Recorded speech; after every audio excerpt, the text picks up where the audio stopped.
In this exercise, we will look at the basic elements of digital electronics, the logic gates. A logic gate is a basic building block of a digital circuit.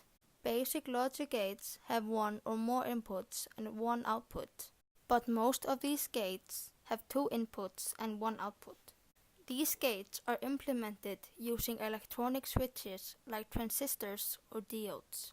There are 7 basic logic gates: AND, OR, XOR, NOT, NAND, NOR, and XNOR.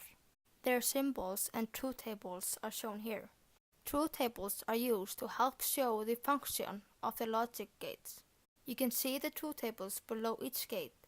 A and B represent the inputs, and X represents the output.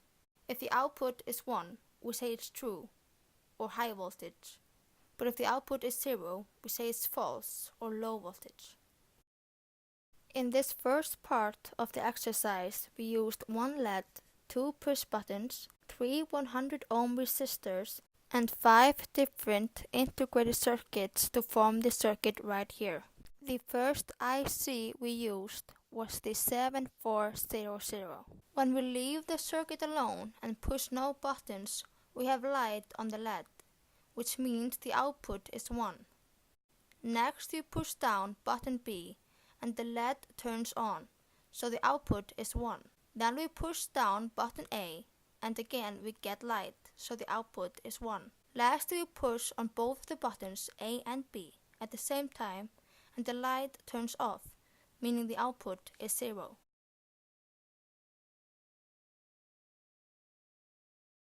The second IC we used was the 7408.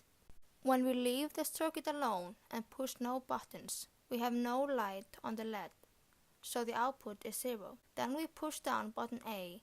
We still have no light, so the output is 0. Next we push button B, and we get no light, which means the output is 0. When we push on both of the buttons, A and B, at the same time, the light turns on, so the output is 1.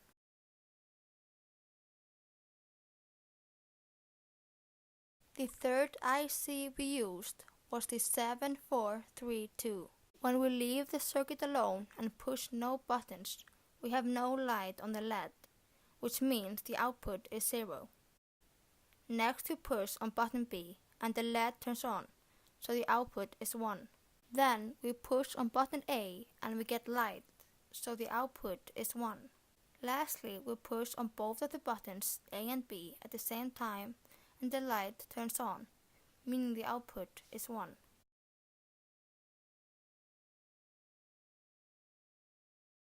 The fourth IC we used was the 7486.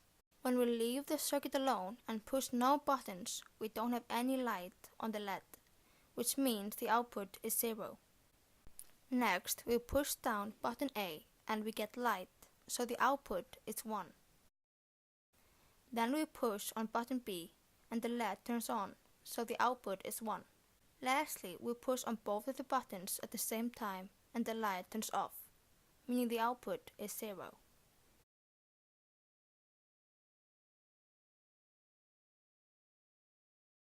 The fifth and last IC we used was the 747266. When we leave the circuit alone and push no buttons, we have light on the LED, which means the output is 1. Next, we push button B down and the light turns off, so the output is 0. Then we push down button A and we get no light, so the output is 0 again. Lastly, we push on both of the buttons at the same time and we get light, so the output is 1.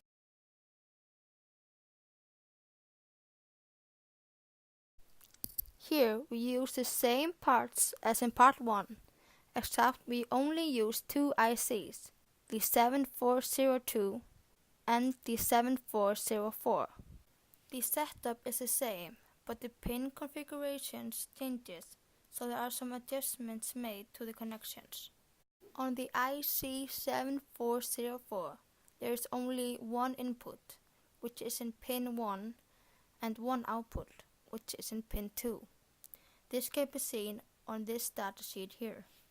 When we leave the button untouched, There is light on the LED, which means the output is 1 or true. Then we push the button and the light turns off, so the output is 0 or false. This means, according to the truth table, that we have a NOT gate. Now we switch over to the IC7402. As we can see from the datasheet, the pin's configuration changes once again. Now the inputs are on pin 2 and 3, but the output on pin 1. By changing the connection in the circuit to the right inputs and outputs, we get a constant light when we don't push any buttons. When we push on button B, the light turns off, and the same thing happens when we push button A. There's no light. When both of the buttons are pushed at the same time, there is also no light.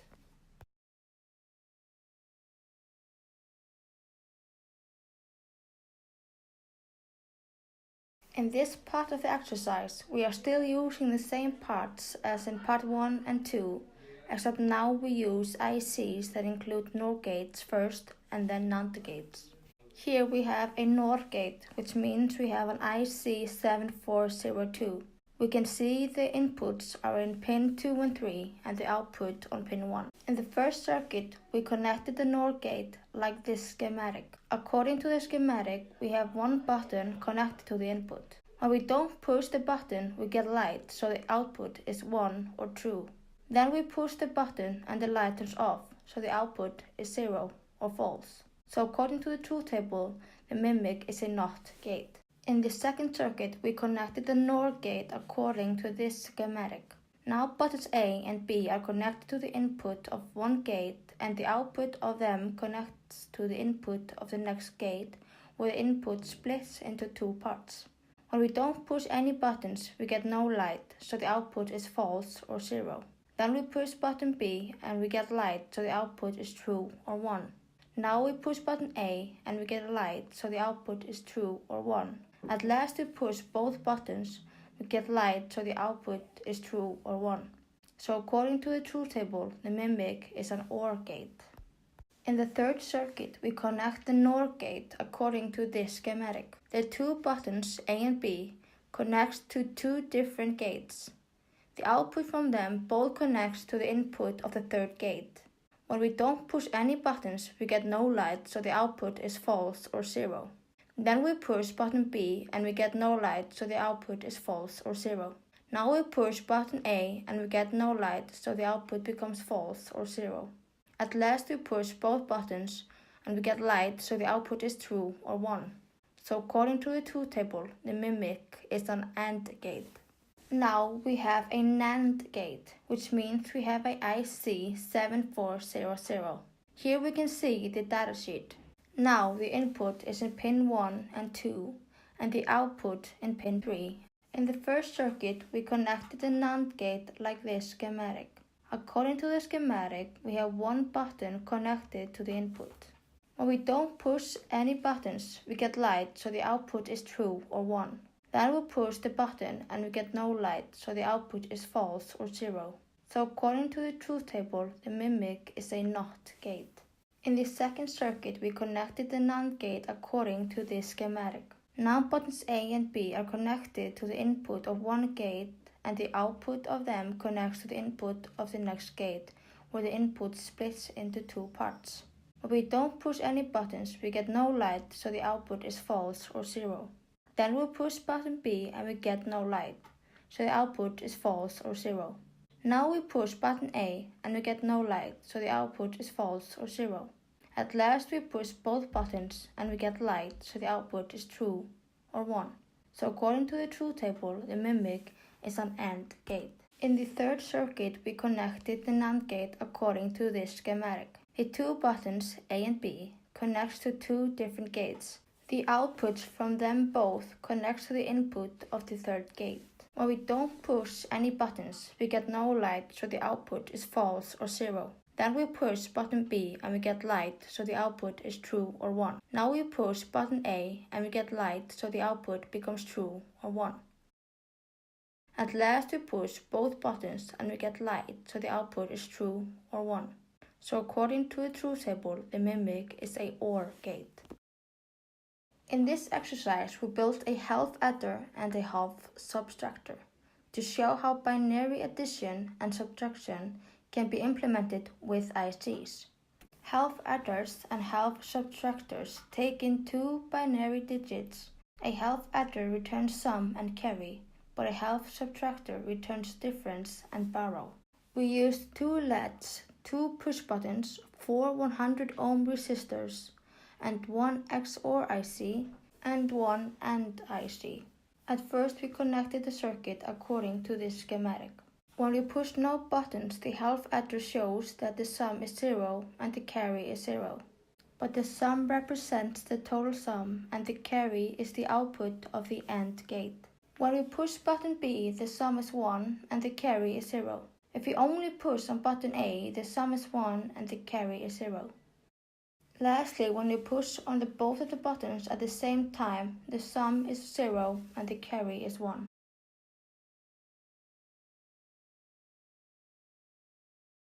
Now we change the circuit a little bit and add the NOT gate into it so the circuit looks like this. When no buttons are being pushed, the difference is 0 and the borrow is 0. The borrow represents the output of the NOT and AND gate, and the difference is the difference of them too. But when we push button A, the difference will be 1 and the borrow 0. When we push only on button B, the difference is 1 and the borrow is 1. At last, when we push both of the buttons at the same time, the difference is 0 and also the borrow.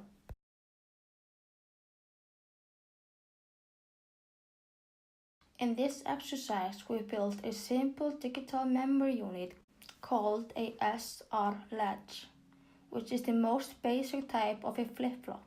It stores a binary piece of information, either high, marked as 1, or low, marked as 0. Anytime you set a flip-flop, Q goes high, and anytime you reset a flip-flop, Q goes low.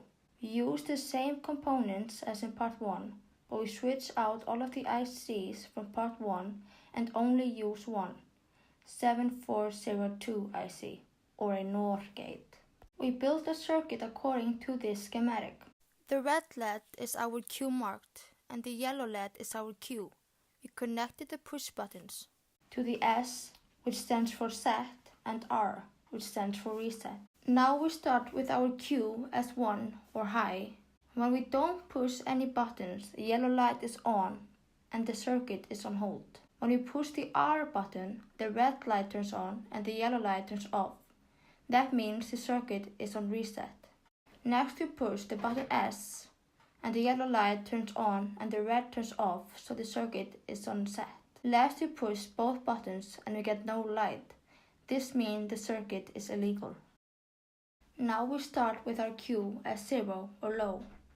When we don't push any buttons, the red light is on, meaning the circuit is on hold. Now we push the R button and the red light turns on and the yellow turns off. That means the circuit is on reset. Next we push the button S and the yellow light turns on and the red turns off, meaning the circuit is on set. Lastly we push both buttons at the same time and we get no light, so the circuit is illegal. In this last part we looked at JK flip-flop. JK are a memory unit with some advantages that deal with the mode when both inputs are high. In this part we used 5 100 ohm resistors, one 10 kilo resistor and 5 LED lights, one push button and a JK flip-flop IC, which is 74107. We connected the circuit like this. Here, both J and K are high, and in result the Q is toggled, meaning the output alternates between high and low. When J is high and K is low, we get the set state. When J is low and K is high, we get the reset state. Here both J and K are low, and nothing changes, which means we have the hold state.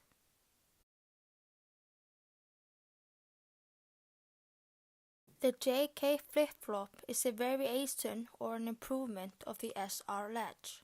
The disadvantage of the SR latch is that when both inputs S and R, are high, the output becomes illegal, meaning the resulting output isn't predictable. So the main difference between a JK flip-flop and an SR latch is that in the JK flip-flop both inputs can be high. When the both inputs are high, the Q output is toggled, like we showed before. Thereby, the illegal condition which occurs in the SR latch is eliminated.